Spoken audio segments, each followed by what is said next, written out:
Hola, buen día. Hola, buen día, profe. ¿Qué Buenos tal? días. ¿Cómo estamos? ¿Qué tal, Hugo? ¿Qué tal? ¿Qué tal, Dayana?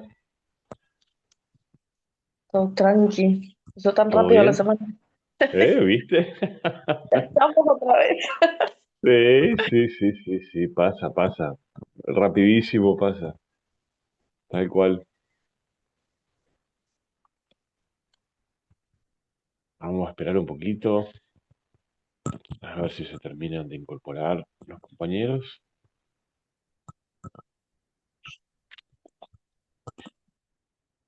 ¿Pudieron participar el miércoles con José?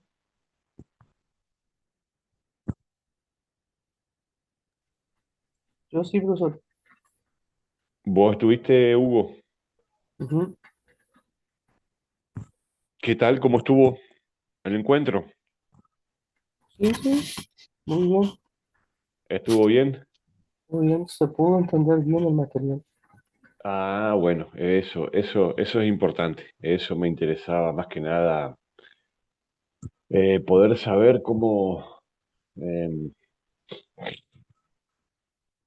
cómo estuvo la reunión en torno al texto, digamos, si eh, tuvo la finalidad que pretendíamos, digamos, de poder aclarar un poco mejor ese texto, ya que no lo pudimos nosotros conversar acá, eh, que lo hayan podido hacer con José, me parece que va a servir, digamos, no solamente para este texto en particular, sino para las lecturas que vienen a continuación, digamos, ¿no? Que cosas que nosotros no podamos acá en el tiempo que nos da desarrollar o profundizar o precisar, digamos, de manera mejor, eh, que eso quede un poco eh, para trabajar en ese taller intermedio, digamos, ¿no? De mitad de semana.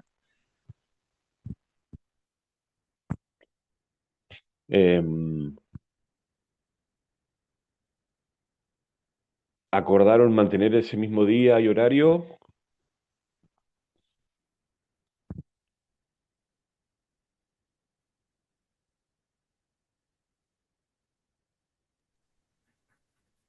Por ahora creo el grupo de WhatsApp y Ah, ahí bien, generó una encuesta para votar el día. ok, ok. ¿Y ya pudieron ponerse de acuerdo o todavía no? No entré a mirar, yo solo voté. ¿Eh? Ah, solo votaste. Creo que todavía no terminó de cerrar, no comentó otra vez. Bien, bueno, está bien, perfecto.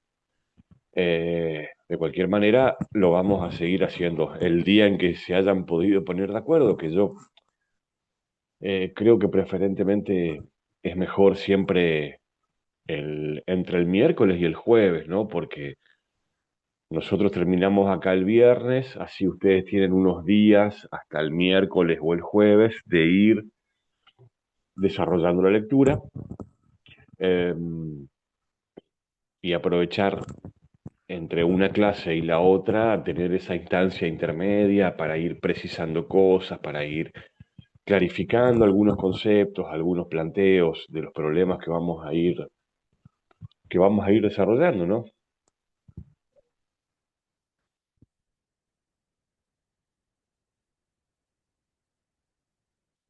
Bueno, eh,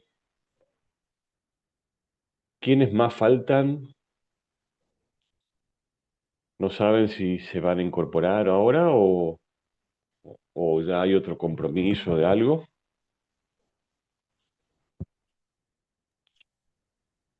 No, no sé, profe. Falta No. Fiore, ahí Ahí digo está, llegó Blanco. Blanca.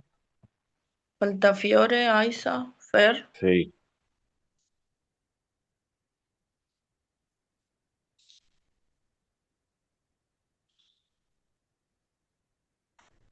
Y Fiore y Fer están en el trabajo.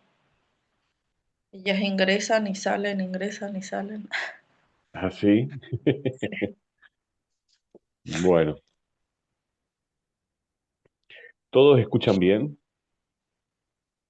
Sí, se escucha bien. Sí, ok, bien, eso quiero saber para no estar después hablando en el aire. Em, bueno, em, vamos a empezar. Bueno, en todo caso, cuéntenme si pudieron avanzar con el práctico, si lo tienen más o menos avanzado en términos de borrador, si se entendió la consigna. Quiero primero cerrar eso para después empezar ya con la unidad número uno. Pero necesito que me digan, me den algún indicio, digamos, de cómo fue eso, de cómo va eso, en qué estado está, con qué dificultades se encontraron o se están encontrando. Quiero escucharlos. Lo tengo en borrador, profesor.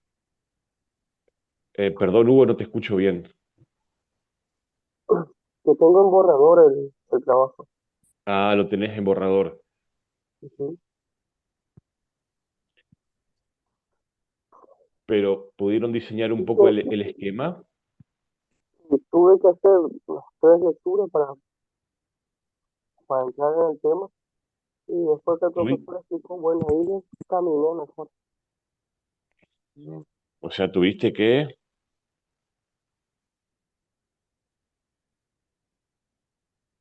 A ver, voy a subir un poco el volumen, a ver si te escucho mejor, Hugo. O sea que está encaminado entonces, Sí, sí, sí. ¿sí? Janina, Dayana. Ahora se escucha mejor. Ahora se escucha un poquito mejor, Hugo, sí, sí, sí. Yo estaba con los auriculares, pero no Eh, dije que ah, sí. tuve que hacer 2 lecturas, 3 para poder entrar en el tema. Cuando el profesor explicó, recién revisé la dirección. Ajá, ¿de los dos textos o de cuál, Hugo? No, el Del de de, Barrett. a el de Parret, sí, sí, Ajá. sí, efectivamente. Como yo les decía la clase pasada, es necesario, son lecturas teóricas, no es pasar por un relato o pasar por una narración, sino que necesariamente insume un tiempo e insume una recursividad, decimos nosotros, o sea, volver sobre el texto, hacer una primera lectura. Lamentablemente estuviste un poco, estuvieron ustedes, tenían mesa a la mañana, ¿no? Pero eh, a veces, por eso yo les pido, por favor, que estén en las clases, hagan todo lo posible, porque las explicaciones son parte, digamos, del trabajo de comprensión que uno hace sobre los textos. ¿Sí? Yo acá les doy un poco los parámetros generales y precisamos cosas, pero eh, ahora que ustedes ya tienen un poco más la lectura, se haría más fácil nuestro diálogo, nuestra conversación, digamos, ¿no? Por eso yo les decía también en la clase pasada, quiero que estemos de una clase a la otra, tengamos la lectura hecha, así yo puedo presentar el tema y ustedes saben mínimamente de qué se trata, digamos, ¿no? Y no que yo les presente el tema y recién después ustedes vayan a leer para la clase siguiente. Eso se hace habitualmente, pero quiero decirles, en nuestro contexto, en nuestra situación, que no podemos estar presentes en el cara a cara, donde las cosas a veces se resuelven de otra manera, donde se facilita más la comunicación, tenemos estas limitaciones. Entonces, para sacarle el jugo y para hacerlo más efectivo posible, necesitamos que ir calibrando, digamos, que cada encuentro eh, esté el material, por lo menos en una primera lectura. No le estoy diciendo que lo hayan leído 2 veces. Lo que digo es por lo menos una primera lectura de base, una primera lectura exploratoria. Y entonces, a partir de las explicaciones, a partir de la conversación que vamos teniendo acá, ayudamos a clarificar mejor, a especificar mejor, si hay dudas, si hay aspectos que no se entienden, que no se comprenden, lo vamos resolviendo acá. ¿Me explico? Esa es la dinámica que quiero que podamos ir logrando de clase en clase. No tenemos mucho, no tenemos mucho margen de maniobra, entonces tenemos que tratar de sacarle el jugo a esta situación y bueno, creo que nos va a ayudar también José en el encuentro de los talleres de mitad de semana con ustedes. Bueno, entonces vamos hasta ahí, el práctico lo tienen más o menos encaminado, no necesitan resolver nada ahora, no hay ninguna duda, una inquietud, no sé, lo que sea. Buen día, profe. Buen día, compañeros. Hola, Janina. Sí, sí, yo estuve leyendo ya los textos y armé como una especie de esquema. Eh, Ujú. está en borrador todavía. Sobre los dos. Bien, bien. Si me quisiera pasarlo en Word o en algún programa para poder enviar. Pero no tenemos fecha, profe. En esa parte capaz no me Bueno, acuerdo. yo no les puse fecha porque quería justamente, quería tener esta instancia inicial para poder conversar si estaba más o menos encaminado, si no había dudas así muy, muy importantes de cómo hacerlo. eh, pero ponemos fecha para el miércoles de la semana que viene. O sea, hasta el miércoles tienen tiempo para entregarlo. ¿Sí? Así yo ya el viernes siguiente ya le puedo hacer la devolución del trabajo. ¿Sí? Ahora en todo caso les vuelvo a escribir por la plataforma o le pido a José que les escriba por el WhatsApp para los que no están presentes, pero ponemos fecha, tienen durante el miércoles, durante todo el día, para subir el práctico a la plataforma. ¿Eso saben hacerlo? ¿Sí? Bien. Entonces, miércoles el día, miércoles hasta las, creo que está programado hasta las 23:59 de la noche. O sea, hasta casi las 12 del miércoles tienen tiempo para subir el práctico ahí. Em, ¿Qué les iba a decir? Simplemente como recomendación para los que están en proceso o eh, el esquema de referencia, el esquema inicial, ya me lo propone Parrett en el texto, ¿sí? No es que tienen que estar inventando ustedes. Ustedes tienen dos grandes ejes en cuanto a lo que es la ideología esencial, ¿sí? Dos grandes ejes problemáticos, podríamos decir, dentro del campo de la lingüística. Esto fue lo que desarrollamos intensamente en la clase pasada, ¿no? Un eje problema que es la relación del lenguaje y el pensamiento y otro eje problema que es el lenguaje y la comunicación. Son los dos grandes problemas, podríamos decir, que la lingüística abordó, reflexionó, problematizó a lo largo de muchos siglos, y en particular con el nacimiento de la lingüística moderna a partir de Saussure, ¿sí? Con la lingüística científica. Hacemos esa acotación convencional. Hablamos de la lingüística como campo científico de estudios ya delimitado, ya definido, a partir del trabajo de Saussure. Pero también dijimos que la reflexión y el estudio sobre el lenguaje no empezó con Saussure, ya empieza en la época de los griegos, por lo menos en la cultura occidental, ¿sí? Lo que es parte de nuestra propia herencia cultural. ¿Sí? En otras regiones del mundo también había reflexión sobre el lenguaje. Los chinos tenían mucha reflexión sobre el lenguaje. Los hindúes tenían una extensísima tradición. Pero bueno, no nos da el tiempo a nosotros para... eh, a duras penas llegamos a entender un poco nuestra herencia cultural, nuestra tradición cultural de estudio sobre el lenguaje. Con menos razón nos da tiempo para abordar lo que han hecho otras partes del mundo, digamos, ¿no? Pero bueno, al margen de eso, simplemente para que quede claro que la reflexión sobre el lenguaje, el estudio, la problematización empiezan mucho, mucho tiempo atrás. Estamos hablando de por lo menos 2500 años de historia, de reflexión constante sobre el lenguaje. Si tuvieron la posibilidad de leer completo, aunque no era obligatorio, el texto de Halliday, no el de Parrett, el de Halliday sobre las ideas sobre el lenguaje, Halliday nos hace una síntesis de prácticamente lo que fue parte de la antigüedad, de lo que fue la Edad Media, de lo que fue el comienzo del Renacimiento, de lo que fue la modernidad, o sea, el siglo XVIII, siglo XIX, hasta antes de llegar a Saussure y el siglo XX. Entonces uno puede ver a lo largo del tiempo un montón de estudios y de trabajo sobre el lenguaje.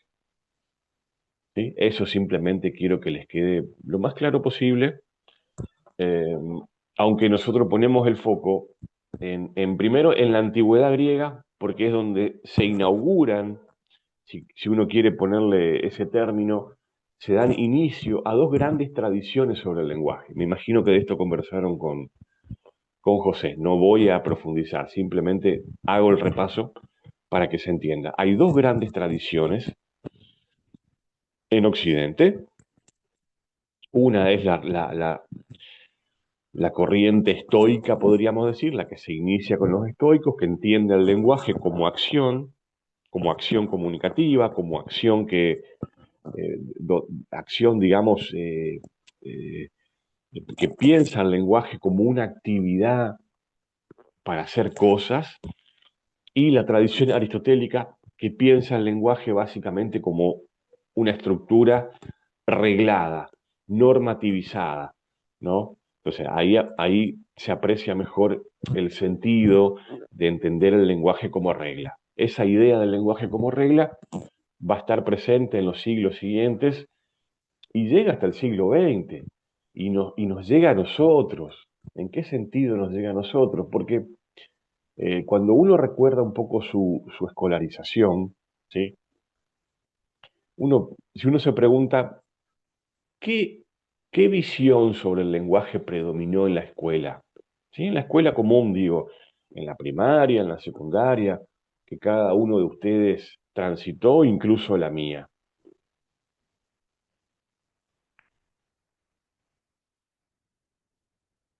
No te escucho, Blanca, si estás hablando. Digo, si yo les pregunto a ustedes, ¿qué les parece en la escuela? ¿Qué primó? ¿Una visión del lenguaje como regla o como recurso? Como regla, me parece. Totalmente, totalmente. Esa ha sido la visión dominante a lo largo prácticamente de todo el siglo XX. O sea, estamos hablando de mucho tiempo, todo el siglo XX. Su escolaridad, la mía, la de generaciones precedentes, de nuestros abuelos, de nuestros padres, primó fuertemente esta visión del lenguaje como regla. O sea, por eso es que la escuela insiste tanto después en la gramática. Ahora quizá ya no tanto.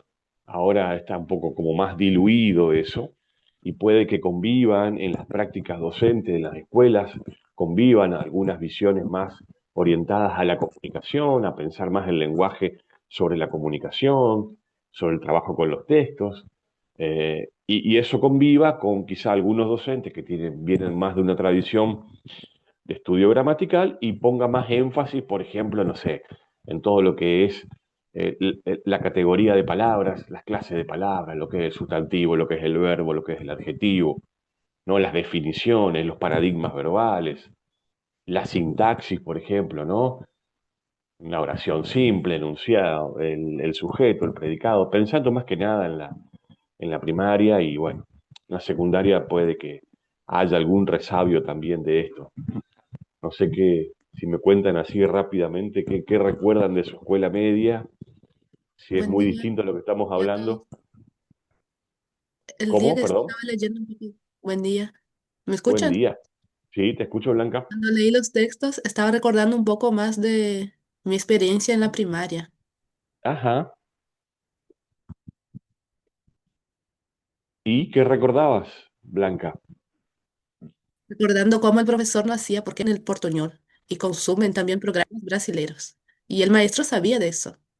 Y nos Ajá. hacía muchas veces como consumía noticieros de Brasil, nos hacía sería adaptar ese, ese medio de forma escrita en la lengua estándar.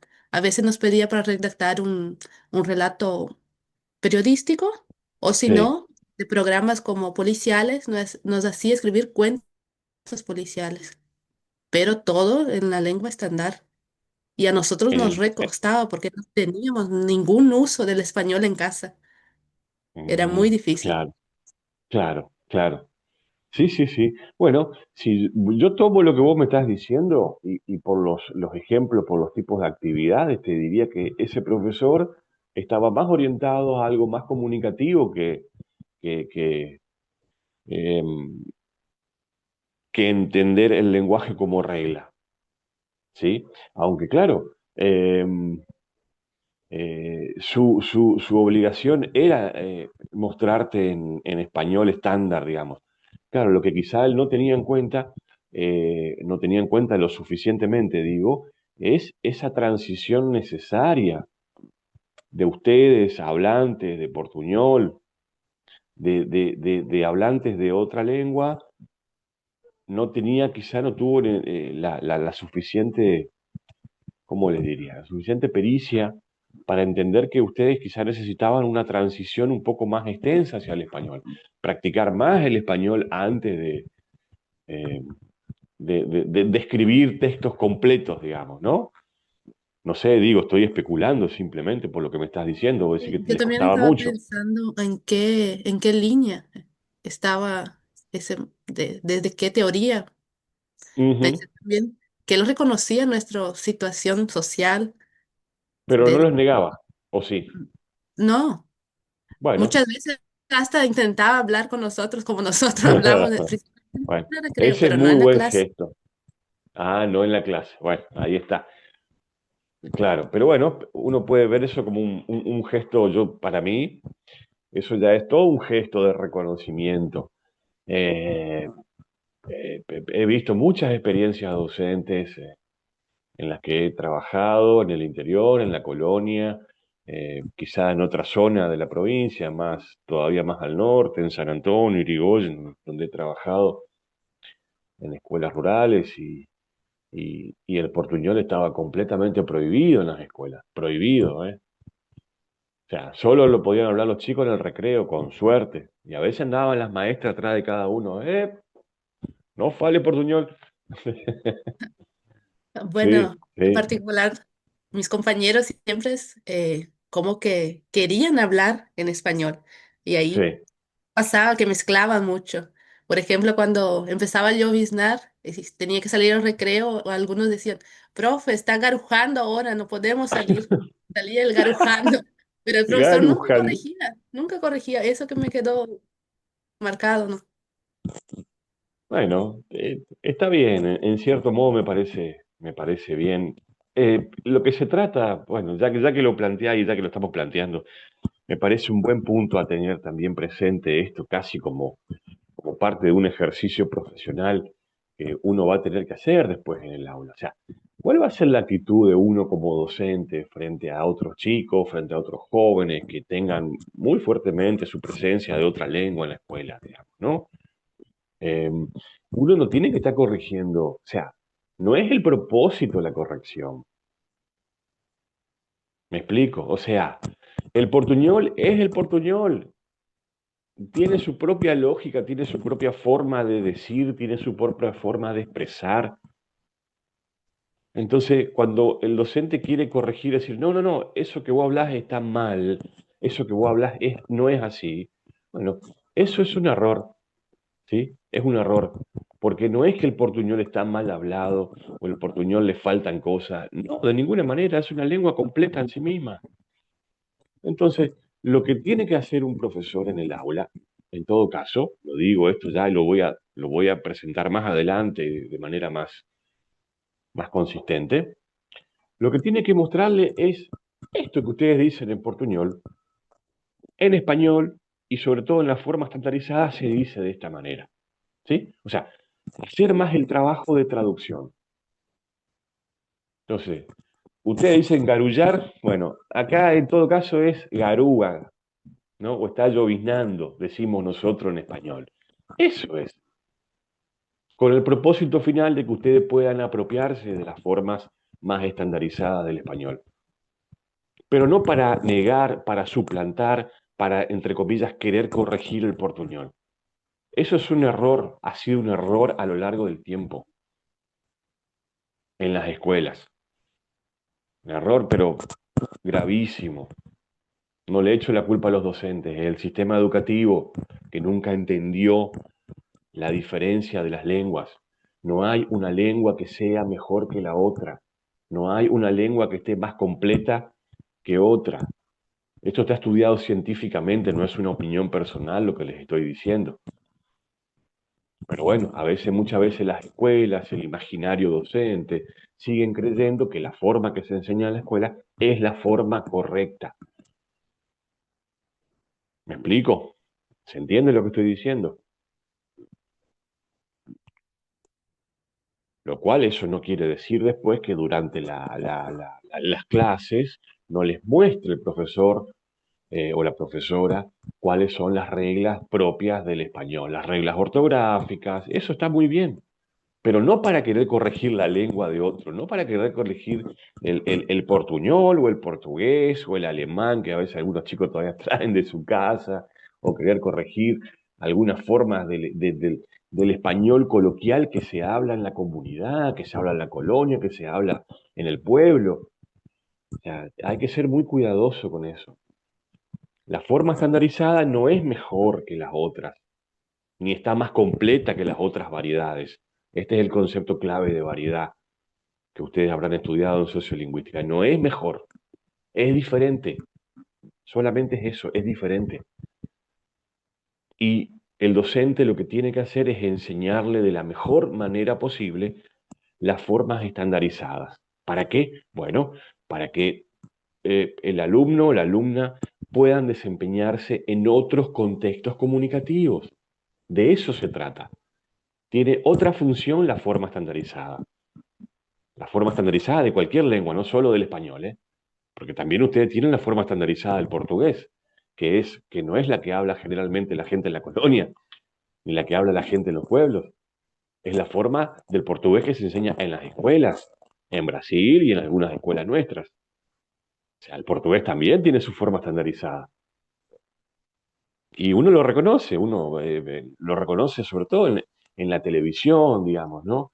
En la televisión o en las radios de alcance nacional. A mí me gusta mucho, yo escucho casi todos los días radio de Brasil, la zona de frontera, de Irigoyen, de San Antonio. Me quedé con esa vieja, con esa vieja maña de escuchar la radio. Me encanta, es una forma como de estar más cerca a veces de los lugares donde trabajé, donde viví. Eh, y uno ve la diferencia, por ejemplo, de las radios comunitarias, cuando los locutores son de la zona. O sea, es otra forma del portugués, digamos, una forma local, una forma regional, podríamos decir, a diferencia de lo que de lo que es el portugués estandarizado, ¿no? Profe. Bueno, sí, Y la mezcla por ahí que hacen los niños es sí. dibujito, portuñol y español. Es una cosa de loco. Pero eso no está mal, eso no Ajá, está mal, gente. pero se entiende porque Disculpen que se lo estamos diga ahí. así. Es la escuela la que nos ha metido en la cabeza y nos ha enseñado que eso está mal y eso no está mal. Lo que hace un chico, se los voy a ir mostrando a lo largo de las clases, lo que hace un chico a lo largo de su vida es ir incorporando. Hay un concepto clave en la sociolingüística que se llama repertorio verbal. ¿Sí? Repertorio verbal. ¿Qué es el repertorio verbal?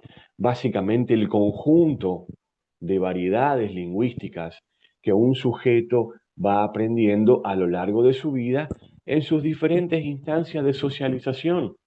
Entonces, vamos a suponer, esto era una situación muy común en muchos lugares de Misiones, incluso donde yo trabajaba en San Antonio. Los chicos tenían como lengua materna, o sea, su primera lengua el alemán. ¿Sí? Aprendían alemán en la casa. Y al mismo tiempo en la colonia aprendían el portuñol. Entonces esos chiquitos crecían un poco y ya aprendían el portuñol. Y después aprendían el español en la escuela. Entonces, ¿qué hizo ese niño? Ese niño maneja tres lenguas. Es más, tenía muchos de mis alumnos ya en lo que era la EGB3, o sea, chicos de 12, 13, 14 años, que hablaban perfectamente las tres lenguas. Hablaban el español, hablaban el alemán y hablaban el portugués o el portuñol. Eso es una riqueza cognitiva y cultural enorme. Y es una habilidad enorme que muy pocos tienen. O sea, algunos los que hemos nacido y criado acá en la ciudad somos monolingües y esos niños son plurilingües. Y esos jóvenes son plurilingües. O sea, manejan más de una lengua, tienen una capacidad, un desarrollo incluso intelectual que le da otra potencialidad para aprender. Sí, está demostrado científicamente esto. Estos son los últimos estudios, demuestran que efectivamente aprender más de una lengua lo que hace es desarrollar la capacidad inteligente de las personas. Y la escuela insistió y machacó que hablar portuñol en la escuela estaba mal, que hablar alemán estaba mal. Bueno, ¿con el propósito de qué? De enseñar solamente el español. Y que los chicos dejen de hablar portuñol y que los chicos dejen de hablar alemán o dejen de hablar guaraní. Y eso no pasa. Uno no puede suplantar una lengua por otra. Eso no existe. Eso es una falacia, eso es una idea equivocada. Porque uno no puede olvidarse de su lengua, uno no se olvida de su lengua. Y durante décadas los maestros machacaban y machacaban en la escuela. Hay que dejar de hablar el portuñol, hay que dejar de hablar el alemán. Así ustedes aprenden el español. Me he cansado de verlo eso en las escuelas. Lamentablemente lo digo, en vez de pensar que lo que tenían que hacer era sumarle una lengua más a la vida de ese niño, sumarle una lengua, y no una lengua porque tenga, sino porque aprender el español tiene que ver con las formas de la vida oficial, ¿no? Todos los ámbitos oficiales se manejan en español, y sobre todo en las formas estandarizadas del español. O sea, en vez de sumar una variante más, una variedad más al repertorio verbal de ese niño, lo que hacían era históricamente negarle su vida lingüística previa, su experiencia lingüística previa. Bueno, eso es lo que nosotros tenemos como docentes, tenemos que terminar de desterrar por completo en nuestro imaginario.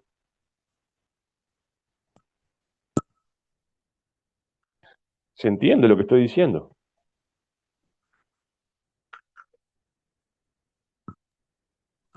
Profe, pero eso que usted dice tiene que ver con Sí, un sentido más no sé si sería un proyecto nacional, ¿no? Más en las fronteras, porque en mi trayectoria escolar, tanto primaria sí. como secundaria, sí teníamos estrictamente prohibido hablar el portugués. Eh, Ujú. Claro, es de lo que y estoy hablando, era justamente. como un sentido de sentirse argentino, porque acá la mayoría tenemos 50 y 50, 50% familia en Argentina y otro 50 del otro lado. La gran mayoría, no digo todos.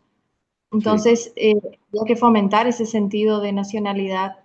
eh, Ser argentino sobre todas las cosas en un lugar donde se consume las 24 horas del día la cultura brasilera. Sí, Entonces yo creo bueno, que en eso ahora ya no se ve tanto. Yo empecé ujú, a trabajar con los compañeros acá también en una escuela de un barrio que está un poquito más retirado acá, con sí, clases de apoyo, eh, chicos de primaria. Y ahí se sí, nota mucho, ¿no? Y me preguntan si yo hablo portugués. Y yo le sí. dije, sí, que yo hablo, sí. Y ahí dice, bueno, entonces vamos a conversar en portugués. Le dije, sí, vamos, pero después que terminamos la clase, ahora voy negociando con ellos, pero no Bien, quiero sacarle bien. ese, o si no me dicen una mala palabra y me miran, y ahí dijo, no, ella no entendió, me dice, yo sí entendí, ¿eh? No estoy entiendo todo. Sí. Y- pero está bueno saber y ser parte también de esa parte, de esa cultura, de esa... Pues a mí me encanta todo eso. Y es que es parte de tu vida. Y no es Sí, parte pero solamente. nos han tachado. Yo tuve experiencias en instituciones terciarias. Yo había empezado Sí. la misma carrera en Aristóbulo del Valle, el profesorado de lengua. Ah, Y ¿estuviste había, allá en el IFD de Aristóbulo? sí, hice 3 años y ahí, bueno, como yo estaba viviendo en San Vicente, no pude viajar, después se dio pandemia y ahí, bueno, dejé nomás. Me volví a mi Ujú. pueblo, listo. Pero había una docente que decía, uy, no, vamos a tener 3 veces más trabajo con la gente que viene del soberbio. Y yo quedaba así, muy ¿por qué? Digo, no es tan así. Y entonces ahí ya nos sentíamos como un poco, no sé, no me gustaba cómo se dirigían a nosotros. Entonces, quedé con esa sensación, con ese traguito amargo, pero no bajé los brazos. Y creo que eso le pasa a muchos chicos que se van de, no solo del Soberbio, porque hay muchos lugares que comparten, ¿no? Y vuelven, terminan volviendo y abandonan. Hay una deserción en ese caso, en ese sentido, mejor dicho. Entiendo. Sí, sí, sí, sí, te diría que lo que te ha pasado a vos, le ha pasado a muchos jóvenes, a mucha gente le ha pasado, y eso es lo que no tiene que pasar. O sea, pero ¿quiénes tienen que entender primero esto? Tienen que entenderlo el sistema educativo, tienen que entenderlo las instituciones y tienen que entenderlo los docentes. Pero bueno, esto es, ¿cómo te diría? Es seguir tirando una botella al mar, es insistir, es concientizar a la gente, a la gente en general, que esto tampoco pasa por una cuestión de la nacionalidad. O sea, pasa que históricamente el Estado sí hizo de esto una cuestión de la nacionalidad de la frontera, ¿no? Pero a ver, ni vos vas a ser más o menos argentina por hablar portuñol o hablar o alemán o hablar, no sé, guaraní, digamos, ¿no? Hay que entender que incluso antes de que estuvieran las fronteras nacionales, esto ya era una región integrada. O sea, nosotros tenemos una convivencia muy intensa con Paraguay y Brasil. Somos parte de una misma región. Entonces, ya a esta altura del partido, a esta altura de nuestra vida histórica, ya ese nacionalismo no tiene mucho sentido, no tiene mucha razón de ser. Y eso no quiere decir que vos no te sientas muy argentina. O sea, está perfecto, yo me siento también, pero también entiendo que la vida de la frontera tiene que ver con otra dinámica social y cultural. Tienen familia de un lado, tienen familia del otro, van, vienen. Acá también, con Paraguay, en Encarnación. O sea, nosotros también vivimos acá, estamos en contacto todo el tiempo.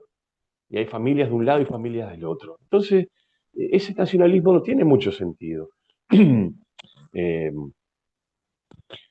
y menos que menos en términos educativos, porque en términos educativos, la responsabilidad que tiene la escuela, ¿sí? En términos de obligaciones y derechos, es enseñar adecuadamente el español en su forma estandarizada. ¿Para qué? ¿Cuál es el propósito de esto? Que vos puedas desempeñarte como sujeto social, puedas desempeñarte después en otros espacios comunicativos donde se te va a exigir eso. Por eso es una obligación de las escuelas y de los docentes enseñar bien el español. Y cuando digo bien, no estoy diciendo en cuanto a la corrección gramatical, ¿eh? No, no, eso es secundario. Digo, enseñar bien significa que uno pueda desempeñarse tanto de forma escrita como de forma oral en los diferentes espacios y contextos donde se le requiera el español. Y sobre todo con el propósito después de eh, eh, eh, seguir adelante con la trayectoria educativa. Que ustedes puedan llegar, que muchos puedan llegar después a la universidad. Ese es el sentido de enseñar bien el español en la escuela primaria y en la escuela secundaria. Pero no para negar la vida lingüística y la experiencia de las personas como históricamente se hizo. Y en eso quiero ser muy, muy insistente, porque así fue pensado también. Para que ustedes hablen bien el español, tienen que dejar de hablar el portugués, o tienen que dejar de hablar el guaraní, o dejar de hablar el alemán, o el polaco, o el ucraniano acá en el sur de la provincia. ¿Me explico? Bueno, eso es lo equivocado. Y no estoy diciendo que en el aula tengan que hablar con sus lenguas. Lo que pasa es que hay una transición. Entonces, uno puede perfectamente permitir a los niños que empiecen su desempeño en su lengua.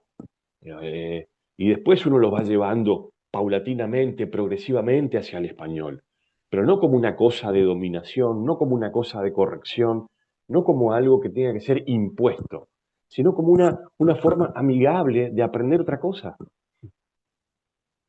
Es otro sentido le queremos dar nosotros a la enseñanza del español en la escuela. Otro sentido. No es el que históricamente se impulsó, digamos. Porque fíjense cómo los chicos aprenden con mucha facilidad. Aprenden en la casa una lengua, aprenden en la colonia, en la comunidad, o sea, lo que llamamos nosotros el diálogo vecinal, aprenden otra lengua.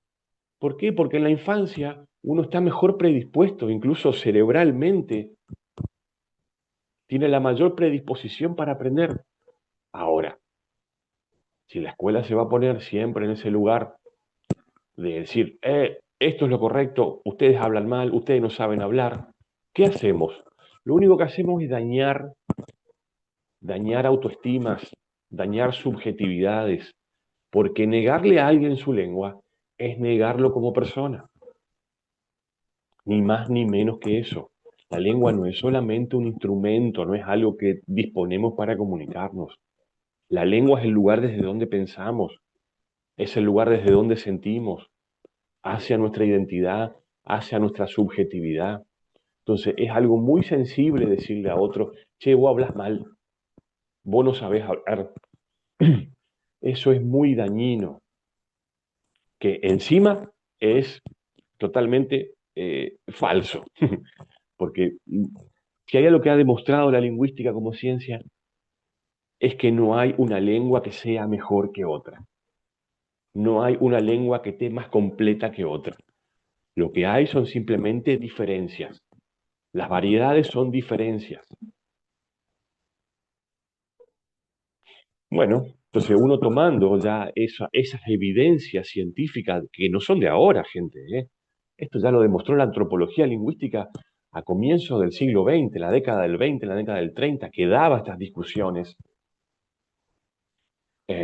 Lo que pasa es que, bueno, el sistema educativo muchas veces le cuesta muchísimo permear los desarrollos, los avances de la ciencia, digamos. Le cuesta muchísimo hasta entender algunas cosas. Entonces, lo que no podemos nosotros seguir haciendo es seguir reproduciendo esa mirada peyorativa sobre las lenguas locales, esa mirada estigmatizadora sobre nuestros hablantes, sobre nuestros niños, jóvenes y personas que hablan distinto. Eso, hablan distinto. Y pueden hablar perfectamente el español si se los enseña adecuadamente. Esa es la lógica, no la de negar al otro, no la de estigmatizar su forma de hablar. Bueno, ese es el camino que nosotros queremos transitar y me he cansado de decir estas cosas en los cursos con los docentes de las escuelas rurales. Durante muchos años he tenido serias peleas, eh, discusiones, quiero decir, ¿no? Porque, eh, claro, hay docentes que se enojaban cuando yo decía esto, pero se enojaban profundamente, porque ellos sentían que estaban haciendo patria, o sea, sobre todo los docentes más viejos, ¿no? Que trabajan en las escuelas rurales, que yo les reconozco, yo he trabajado mucho tiempo en las escuelas, yo los aprecio muchísimo y ha sido la gente de la que más he aprendido, los docentes y directores de las escuelas primarias en la colonia. Yo tengo un afecto infinito por ellos, pero hay cosas que también había que decírselas, digamos, ¿no? Porque si no seguían reproduciendo esa desigualdad. Porque un chico que se siente mal, un chico que le dicen que lo que él habla, su forma de hablar, está mal, es incorrecta, le quita potencial de aprendizaje. Y muchos chicos después abandonan, como bien dijiste vos, Janina. Tal vez en la primaria no, porque el maestro está más cercano, pero en la escuela media y después, cuando quiere hacer algún tipo de estudio terciario, universitario, termina abandonando. Y eso es muy triste, y eso no puede pasar. Así que también nosotros eso lo lidiamos acá en Posadas. Hay muchos docentes, quizás no en otra carrera que tiene otra sensibilidad, pero otras carreras docentes que piensan así como vos estás diciendo. Ah, mira, este viene allá del interior, viene de la colonia, fíjate cómo habla. Bueno, cada vez menos, pero todavía hay ciertos prejuicios en torno a eso. Y eso es lo que nosotros como docentes, y sobre todo ustedes van a ser docentes de lengua también, no pueden permitir. Es una pelea que hay que darla en cada escuela, en cada espacio donde les toque trabajar. Bueno, disculpen que me haya extendido sobremanera con estos temas, pero son tan importantes para mí. Lo vamos a ir viendo después un poco más con la alfabetización. Eh, Así que volvemos ahora a nuestro punto de partida, que tiene que ver también, no es que esté desvinculado de lo que estamos hablando, tiene que ver con esta primera unidad que vamos a empezar a transitar ahora, que si ustedes se fijaron en el programa, tiene dos partes, ¿sí? Dos partes complementarias, que nosotros le llamamos, la unidad le llamamos pragmática.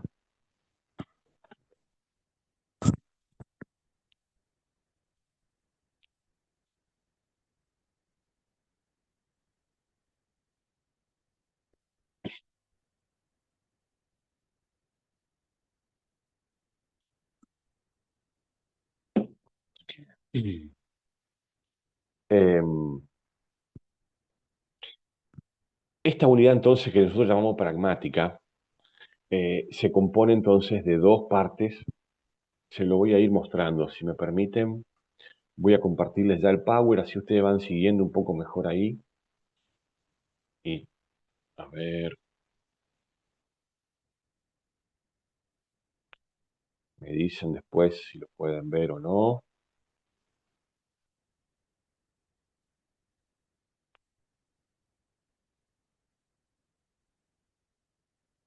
A ver, voy a tratar de...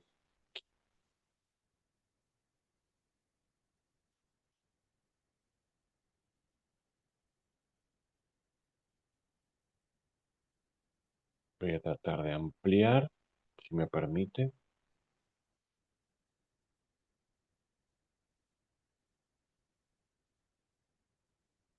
A ver si lo pueden ver más grande ahí.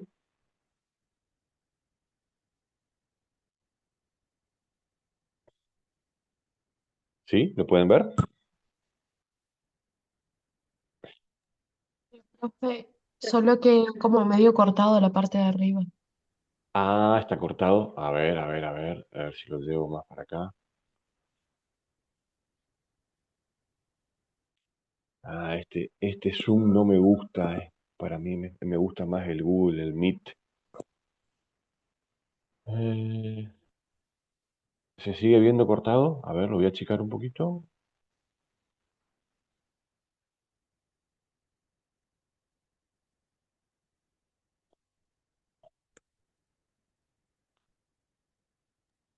Ahora sí. Ahora sí. Ok, ¿Y si perfecto. pone en presentación ahí arriba, no le queda completa la pantalla? A ver, déjame ver. Pasa que me parece el... No me deja... mm, presentación. Arriba de insertar.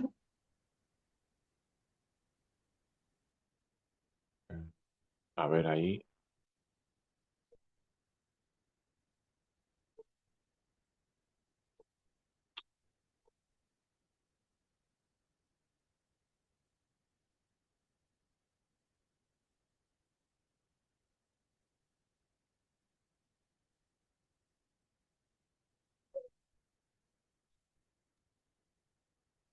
Donde dice inicio, bien arriba. Pero en la Sí, en pantallita. presentación. Ahora. A ver ahí. Ahí lo pueden ver.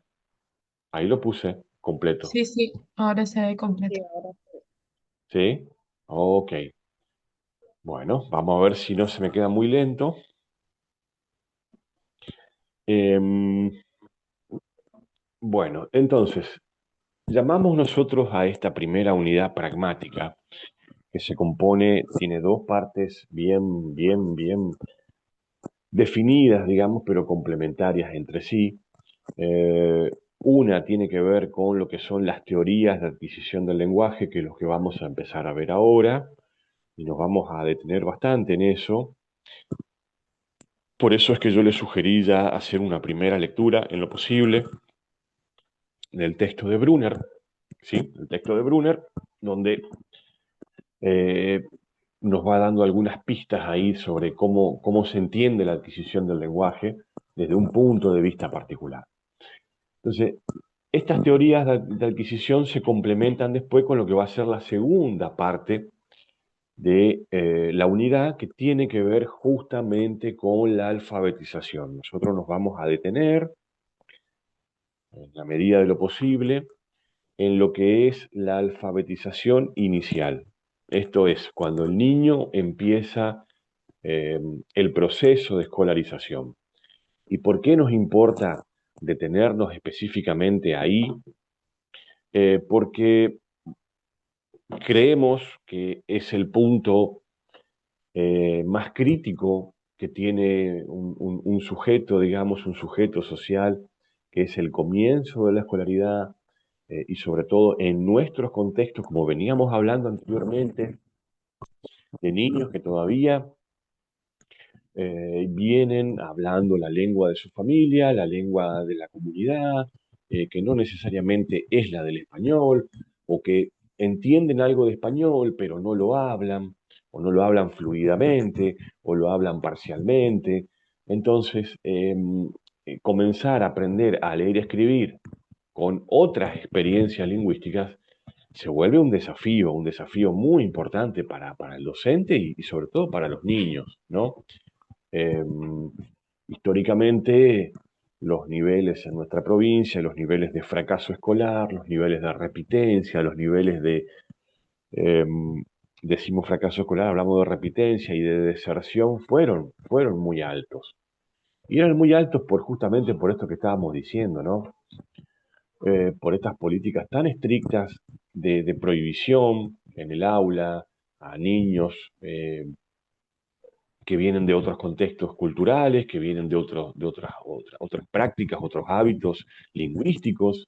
Entonces, imagínense ustedes lo que puede llegar a ser, tal vez ustedes ya lo vivieron también, o sea, digo en términos muy generales, pero lo que tenía que ser aprender a leer y a escribir en una lengua que uno quizá no usaba, no manejaba, no entendía. Es demasiado pedirle eso a un chico de 6, de 7 años. Por eso es que muchos chicos repetían, o directamente abandonaban, ¿sí? Como a veces yo escuché más de una vez decir a los padres en la colonia, no, este es burro, afuera, no le da la cabeza, afuera de la escuela. Ya, siempre digo yo, sobre todo en las escuelas rurales, que es un poco mi mundo donde más he conocido y he conversado mucho con los padres en la colonia, a veces muy rústicamente. Creían que el chico tenía problemas, creían que el chico tenía algún tipo de retraso para el aprendizaje, y no, la verdad que no. La verdad que eran niños normales, comunes y silvestres como todos, pero lo que siempre o lo que más fallaba era la enseñanza.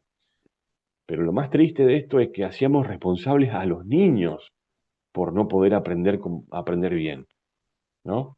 Entonces los padres lo sacan, antes por lo menos, no me animaría a decir ahora porque ya hace un par de años que estoy bastante alejado de este mundo, pero hasta no hace mucho tiempo todavía, hasta bastante antes de la pandemia, que es donde todavía yo andaba recorriendo escuelas, eh, era común escuchar estas cosas muy tajantemente, ¿no? Como que si el chico tenía alguna dificultad, el problema era del chico, que no le daba la cabeza, decían, era un burro. Bueno, eso a mí me fastidiaba, me molestaba mucho escuchar eso, porque a veces no, el chico no tenía ningún problema, sino simplemente lo que estaba equivocada era la enseñanza, de querer apurar, de querer eh, superponer, digamos, la enseñanza de una lengua por sobre otra, cuando quizá con un poco más de tiempo, con un poco más de paciencia, el docente perfectamente llega al resultado de lo que quiere, que es enseñar a los chicos a aprender a leer y a escribir. Yo creo que mucho de esto se atenuó, de esta situación crítica, se atenuó con la aparición de la unidad pedagógica. Eso ayudó muchísimo. Entonces el chico tiene más tiempo, digamos, y el docente tiene más tiempo de trabajo, sobre todo, digo, en nuestros contextos, tiene más tiempo para trabajar, para ir, digamos, llevándolo al niño progresivamente, amigablemente hacia el español. De eso se trata, de llevar al niño amigablemente al aprendizaje del español, primero en su forma oral y después en su forma escrita. Entonces, el problema de la alfabetización para nosotros es crucial. Por eso es que está como contenido en una carrera de letras como la nuestra y en una materia como la nuestra de Lingüística 2. ¿Sí? Perfectamente podría haber otros contenidos acá. Digo, otros temas, otros problemas. ¿Sí? No es que nosotros agotamos toda la lingüística en las materias que tenemos. No, perfectamente podría haber otros campos de investigación acá que son parte de la lingüística.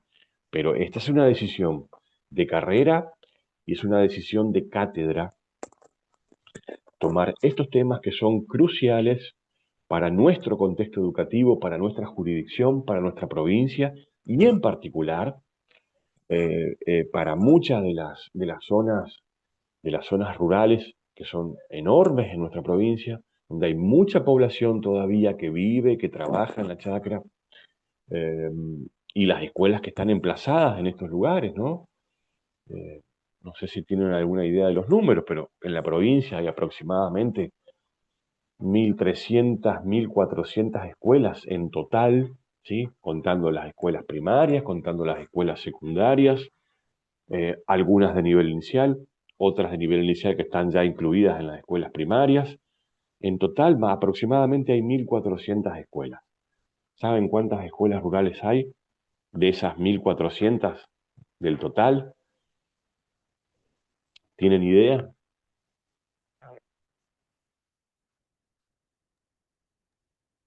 Por mi parte, no. Pero calculo que 700 escuelas por ahí. Aproximadamente. Hay más de 800 escuelas rurales en la provincia. Eso es muchísimo, gente. Misiones es una de las 3 provincias que tiene la mayor cantidad de población rural, o sea, de gente que vive en la colonia o en la chacra, como decimos nosotros, que vive, que desarrolla toda su vida, que tiene sus emprendimientos productivos, que tiene su vida social, tiene sus iglesias, tiene sus parajes, tiene su salita, y tiene sus escuelas. Entonces, en nuestra provincia, la educación rural debiera ser una prioridad absoluta, digamos. Y es justamente en estos espacios donde uno encuentra otras variedades lingüísticas, sobre todo, ¿no? Donde aparecen otras lenguas que han ido quedando, que son parte de otra dinámica social, que son parte de una condición sociolingüística siempre singular, digamos, ¿no? Y las escuelas tienen que atender estas diferencias. Entonces, si tenemos más de 800 escuelas rurales en la provincia, el tema de la alfabetización es un tema muy importante, muy relevante. Y sobre todo también añado algo más a esto,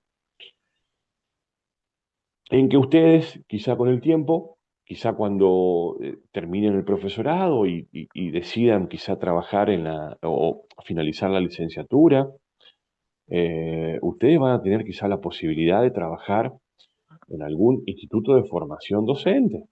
O sea, ustedes van a formar, digamos, su título los va a habilitar a formar a futuros formadores de docentes de escuelas primarias.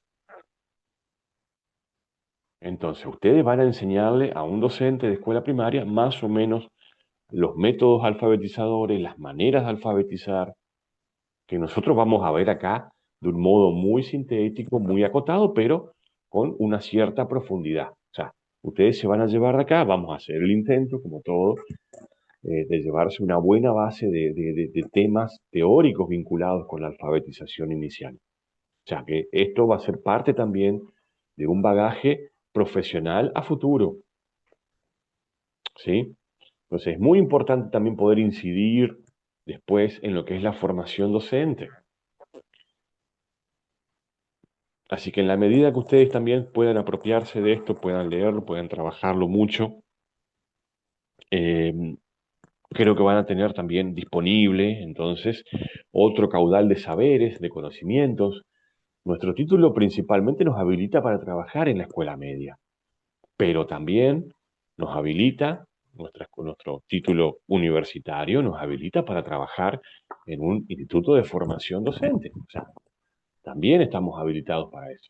Ahora creo que la exigencia, si mal no recuerdo, si no escuché mal, también ahora es la de tener la licenciatura. Así que estaría bueno que también vayan proyectando hacer ese último recorrido.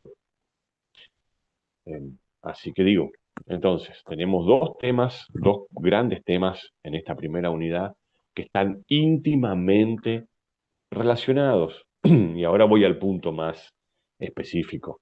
uno no puede pensar en cómo se enseña a leer y a escribir si antes no tiene una idea más o menos eh, acabada de cómo se enseña a hablar.